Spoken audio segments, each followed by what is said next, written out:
সহকারী উপজেলা শিক্ষা অফিসার কর্মকর্তাদের ১০ম গ্রেড থেকে ৯ম গ্রেডে উন্নীতকরণের দাবি জানিয়েছে সহকারী উপজেলা শিক্ষা অফিসার অ্যাসোসিয়েশন। শনিবার ঢাকা রিপোর্টার্স ইউনিটিতে এক সংবাদ সম্মেলনে এই দাবি জানায় সংগঠনটির নেতারা।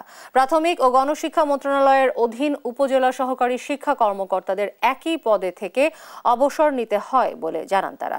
তাদের পদোন্নতি না দিলে মাঠ পর্যায়ের প্রাথমিক শিক্ষা প্রতিষ্ঠান মনিটরিং এবং প্রশাসনিক কাজ স্থবির হয়ে যাবে দাবি করেন তারা। শিক্ষা মন্ত্রণালয়ের অধীন প্রাথমিক শিক্ষা অধিদপ্তরের মাঠ পর্যায়ের উপজেলা থানা সহকারী প্রাথমিক শিক্ষা অফিসার পদে কর্মরত কর্মকর্তাগণের গ্রেড ১০ম হতে ৯ম গ্রেডে উন্নীতকরণের দাবিতে আজকে আমাদের এই সংবাদ সম্মেলন। এই দাবিটুকু মেনে নেওয়া হয়, আমরা হয়তো বা পেশাগত ক্ষেত্রে উদ্দীপনা পাবো, নতুনভাবে একটা আমাদের কাজের স্পিরিটও বাড়বে।